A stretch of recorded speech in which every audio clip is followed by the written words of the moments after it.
मंदिर के सामने खड़ी होकर किस सोच में डूबी हो? अरे पुष्पा, तुम यहाँ? आज ऑफिस नहीं गई क्या? गई थी, वहां पर सर से बात हुई, फिर मुझे लगा कि मुझे इस वक्त तुम्हारे पास होना चाहिए। अच्छा किया जो तुम यहाँ आ गई। मैं बड़ी उलझन में हूँ पुष्पा। क्यों? तुम्हारी उलझन स्वामी जी ने दूर नहीं की? स्वामी जी ने मुझे इस बात के लिए तैयार कर लिया है कि मेरे लिए शादी करना जरूरी है। लेकिन किससे? इसका फैसला वो आज सुनाने वाले हैं। लेकिन पुष्पा, मैंने खुद को तैयार कर लिया है। उनका जो भी आदेश होगा वो मुझे मान्य होगा। स्वामी जी का आदेश और तुम्हारी इच्छा? मेरी इच्छा का कहाँ कोई अर्थ है पुष्पा? मेरी इच्छाओं का दमन तो उसी दिन हो गया था जिस दिन मैंने इस धरती पर जन्म लिया था। तुम्हारी जिंदगी में भी बड़े अजीब अजीब मोड़ आए हैं पुष्पा। जिंदगी के हर मोड़ पर सबके होते हुए भी मैं अकेली थी और आज भी हूं। पता नहीं स्वामी जी क्या फैसला सुनाने वाले हैं। स्वामी जी को हर बात मालूम है। देखना, वो वही फैसला लेंगे जिसमें तुम्हारा सुख होगा। मेरे तो सुख की परिभाषा बदल गई है पुष्पा। इन बीते दिनों ने तो मुझे भुला ही दिया है कि सुख होता क्या है। इन सब के लिए वही आदमी जिम्मेदार है जिसने तुम्हें धोखा दिया, तुम्हारे साथ प्यार का झूठा नाटक किया। नहीं पुष्पा, उसे जिम्मेदार ठहराकर मेरी जिंदगी की मुश्किलें तो कम नहीं हो सकती ना। लेकिन अगर उसने तुम्हारा साथ दिया होता तो आज तुम्हें इन हालातों से ना गुजरना पड़ता। मुझे तो हैरानी हो रही कि तुमने उसे पहचाना कैसे नहीं? नहीं पहचान पाते पुष्पा, नहीं पहचान पाते। जब आप किसी इंसान को बड़ी सच्चाई और ईमानदारी से अपना सब कुछ सौंप देते हैं ना, तो आप इस बात की उम्मीद भी नहीं कर पाते कि वही इंसान आपको धोखा देगा। लेकिन उसकी हरकतों से तुम्हें कभी भी ऐसा नहीं लगा कि वो एक घटिया और धोखेबाज इंसान है? पुष्पा, ये तो तभी पता चलता है जब आप धोखा खाते हैं। अगर इंसान को पहले ही पता चल जाए तो फिर वो धोखा ही क्यों खाए? देखना, वो आदमी कभी भी चैन से नहीं रहेगा जिसने तुम्हें कुंवारी माँ बनाकर रुलाया है। एक दिन वो खून के आंसू रोएगा, देखना तुम। नहीं नहीं पुष्पा, इस तरह से उसे बद्दुआएं मत दो, ऐसा मत बोलो। क्यों? क्यों ना बोलूं? मेरे तो जी में आता है कि मैं उसे कितनी गालियां दूं। लेकिन तुम मुझे क्यों रोक रही हो? क्या अभी भी तुम्हारे दिल में उसके लिए कोई इज्जत बाकी है? नहीं, कोई इज्जत नहीं। लेकिन पुष्पा, कभी कभी जब हम किसी को गालियां देते हैं या कोसते हैं तो वो पलटकर हमें ही लग जाती हैं। मैं तो बस इतना कहती हूँ, एक बार मुझे उस आदमी का पता चल जाए तो मैं उसका वो हाल करूंगी कि वो जिंदगी भर पछताता रहेगा। पुष्पा, अब उसके पछताने से या तुम्हारे भला बुरा बोलने से मुझे मेरी पिछली जिंदगी थोड़ी ना वापस मिल सकती है। जो मेरे हिस्से में था उस बर्बादी को तो मुझे खुद ही भुगतना होगा ना। कुंती, आखिर एक औरत के हिस्से में ही बर्बादी क्यों लिखी होती है? क्योंकि औरत भावुक होती है और उसकी भावुकता ही उसकी सबसे बड़ी कमजोरी होती है जिसका लोग फायदा उठाते हैं। कुंती, कभी कभी मैं तुम्हें सोचकर बहुत परेशान हो जाती हूँ। सोचती हूँ तुमने तो इतना सब कुछ अकेले बर्दाश्त कर लिया, लेकिन अगर यही सब कुछ मेरे साथ हुआ होता तो मैं क्या करती? पुष्पा, भगवान न करे तुम्हारे साथ ऐसा कुछ हो। इस सब के लिए मैं ही बहुत हूँ। जानती हो कुंती, रस्तोगी सर को भी स्वामी जी ने अपने आश्रम में बुलाया था। ये तुम्हें किसने बताया? खुद रस्तोगी सर ने। स्वामी जी उनसे जानना चाह रहे थे कि सर तुम्हें लेकर क्या सोचते हैं। अब मेरी शादी के 2 दावेदार हैं पुष्पा। देखो, मैं किसके हिस्से जाती हूँ? तुम किसी के भी हिस्से में जाओ, भगवान करे कि सब कुछ ठीक हो, तुम्हें अब जिंदगी में किसी भी इम्तिहान से ना गुजरना पड़े। पुष्पा, मैंने अपनी जिंदगी में इतना कुछ बर्दाश्त कर लिया है कि अब कोई भी इम्तिहान, कोई भी मुश्किल मेरे लिए पड़ी नहीं। मैं अब सब कुछ बर्दाश्त कर लूंगी। भगवान तुम्हें शक्ति दे, तुम्हारी जिंदगी में इतनी खुशियां आए कि तुम सारे गमों को भूल जाओ। थोड़ी देर में तुम्हारी जिंदगी का फैसला होने वाला है। भगवान करे सब कुछ ठीक हो। अब मैं चलती हूँ।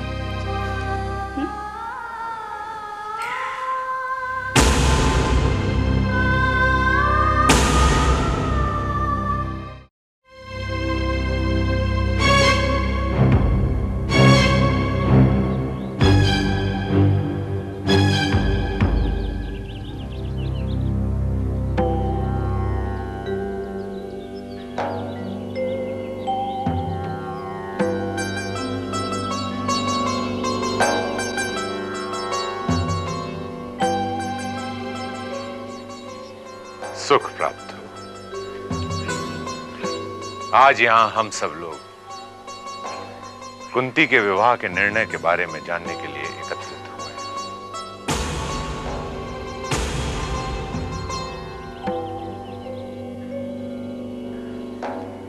इस निर्णय का दायित्व मैंने लिया है क्योंकि बहुत दिनों से कुंती के विवाह की समस्या लोगों के सामने खड़ी है और आज हमें इस समस्या का समाधान करना है। विवाह एक शुभ विचार है, शुभ कार्य है और इसमें किसी प्रकार का विलंब नहीं होना चाहिए। स्वामी जी, अपना निर्णय सुनाने से पहले एक बेटी के बाप की इच्छा का ध्यान जरूर रखिएगा। मेरे लिए कुंती का हित सर्वोपरि है गजेंद्र। मैंने ये निर्णय बहुत सोच विचार करने के बाद लिया है। ये सच है कि कुंती से विवाह करने का प्रस्ताव सर्वप्रथम हिम्मत ने व्यक्त किया था।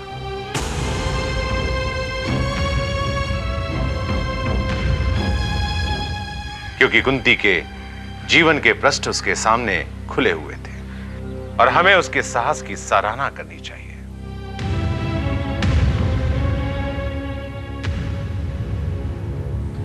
किंतु रोहित रस्तोगी का रिश्ता आने के बाद हिम्मत की तरफ से सबका मन बदल गया। लेकिन स्वामी जी, वो हिम्मत कुंती के लायक है क्या? किसी की योग्यता अयोग्यता सिद्ध करने का अधिकार आपको नहीं है देवी जी। स्वामी जी, हम सबकी यही भावना है कि अब तक कुंती ने इतने कष्ट उठाए हैं, अब बाकी की जिंदगी सुख चैन से बिताए।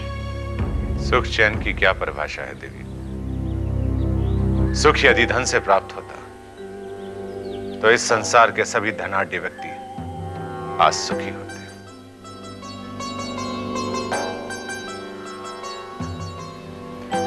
अपना निर्णय लेने से पूर्व मैंने कुंती से वार्ता की। मैंने हिम्मत और रोहित रस्तोगी को बुलाकर भी उनकी भावना को जाना। रोहित रस्तोगी और हिम्मत दोनों ही कुंती को बेहद प्रेम करते हैं।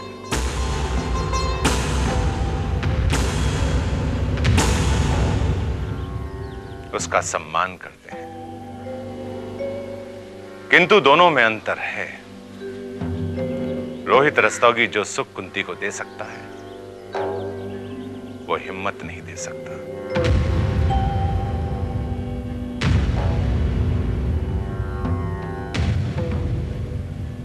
क्योंकि हिम्मत वही दे सकता है जो उसके वश में है।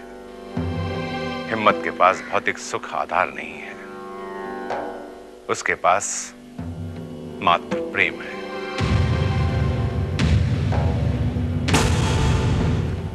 और वो प्रेम ही कुंती को दे सकता है। मनुष्य केवल प्रेम का भूखा है, सुविधा का नहीं।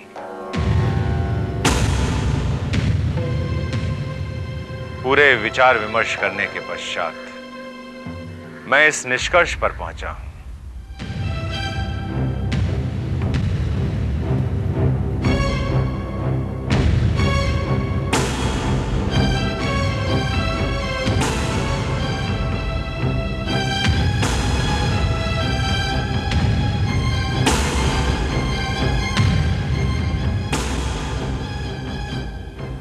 कुंती से विवाह के योग्य हिम्मत हो सकता है और कोई नहीं।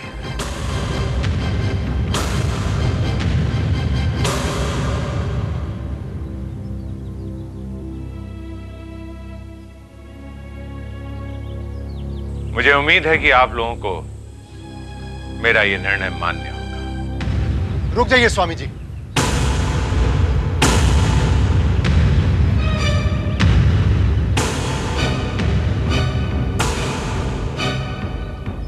स्वामी जी, कोई भी निर्णय लेने से पहले मेरी बात सुन लीजिए। मैं हिम्मत का बड़ा भाई हूं। हिम्मत घर छोड़ के चला गया है स्वामी जी, और जाने से पहले ये पत्र लिख कर गया है।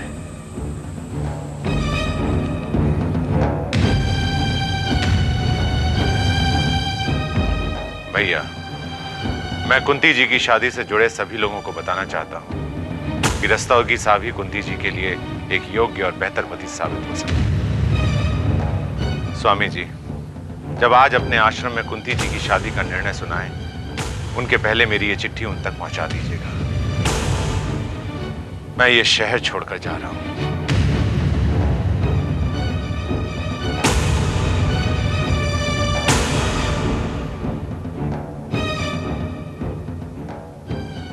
कहां ये मुझे भी मालूम नहीं। मुझे ढूंढने की कोशिश ना कीजिए। हिम्मत। स्वामी जी, जिसके नाम का आपने फैसला सुनाया वो तो भगोड़ा निकला। जिसने शादी के फैसले का सामना नहीं किया वो खैर मेरी बेटी को क्या सहारा देता। अब रोहित रस्तोगी हमारे सामने है और यही ईश्वर की मर्जी। इसलिए अब जो रहा नहीं उसके नाम का फैसला बदल डालिए। किंतु गजेंद्र, अब किंतु व परंतु का कोई प्रश्न नहीं रहा स्वामी जी। रोहित रस्तोगी हमारे सामने है और जो सामने होता है वही सत्य होता है स्वामी जी। इसलिए कुंती की शादी रोहित रस्तोगी से ही होगी। और स्वामी जी, हम सबकी आंखों में यही सपना है।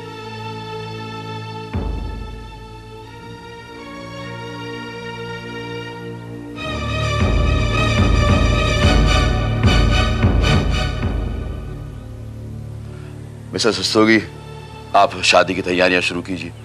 जी डॉक्टर साहब, हम तो आज से ही तैयारियां शुरू कर देंगे।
आंटी, कुछ मत कहो कुंती। तुम्हारे बिना कुछ कहे ही मैं बहुत कुछ समझ सकती हूँ। इस वक्त तुम्हारे दिल में कैसी हलचल है इसका भी अंदाजा है मुझे। मुझे मालूम था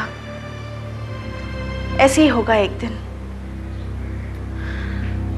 आंटी, जो कुछ भी हुआ या होने वाला है उसमें मेरी कोई इच्छा शामिल नहीं है। मैं तो सिर्फ स्वामी जी के आदेश का पालन कर रही हूँ। कुंती, जीवन में हमारी इच्छाओं के विपरीत बहुत कुछ होता है और उसे हमें स्वीकार करना पड़ता है। लेकिन मैं तो हर किसी से यही कहती रही कि मुझे बस मेरे बेटे को दिला दो, फिर मुझे किसी रिश्ते की आवश्यकता नहीं है। कुंती, तुम्हें तुम्हारे बेटे से मिला पाने का साहस किसी में नहीं है। ये एक असंभव सी बात हो गई है। लेकिन जो संभव हो रहा है उससे मुझे कौन सी खुशी मिलने वाली है? कुंती, सब यही मानते हैं कि तुम्हें दुनिया भर की खुशियां मिल जाएंगी। तुम्हारे बाबूजी तो तुम्हारी शादी से फूले नहीं समा रहे हैं। यही तो मेरी जिंदगी की विडंबना है आंटी। मेरी शादी से हर कोई खुश है सिवाय मेरे। तुम्हें भी खुश होना चाहिए कुंती। दूसरों की खुशी में ही अब तुम्हें अपनी खुशी ढूंढनी होगी। कैसे कैसे ढूंढ पाऊंगी आंटी? माँ की ममता के सागर में डूबी मैं किसी और रिश्ते के साथ किनारे कैसे पहुंच पाऊंगी? डूबने वाले को तो तिनके का ही सहारा बहुत होता है कुंती। तुम्हें तो पति नाम का पूरी जिंदगी भर का सहारा मिल रहा है। इस सहारे से कहीं मेरा दम ना घुट जाए। कुंती, ये तुम्हारी परीक्षा है और इस परीक्षा में तुम्हें पास होना ही होगा। मैं मानती हूँ इस फैसले से तुम्हें दुख हुआ होगा, लेकिन बेटी, इस दुख में सुख भी शामिल है। लेकिन कुंती का सुख तो कर्ण है आंटी, बस कर्ण। जिसे हम चाहते हैं वही हमसे दूर चले जाते हैं। अब हिम्मत को ही देख लो ना, न जाने कहाँ चला गया। मुझे इस बात की उम्मीद नहीं थी कि हिम्मत जी इस तरह से शहर छोड़कर चले जाएंगे। मैं स्वामी जी से वादा कर चुकी थी कि वो जो भी आदेश देंगे मैं उसका पालन करूंगी। स्वामी जी ने मुझे फैसला सुनाया कि मैं हिम्मत जी से शादी कर लूं, लेकिन वो वहां मौजूद ही नहीं थे।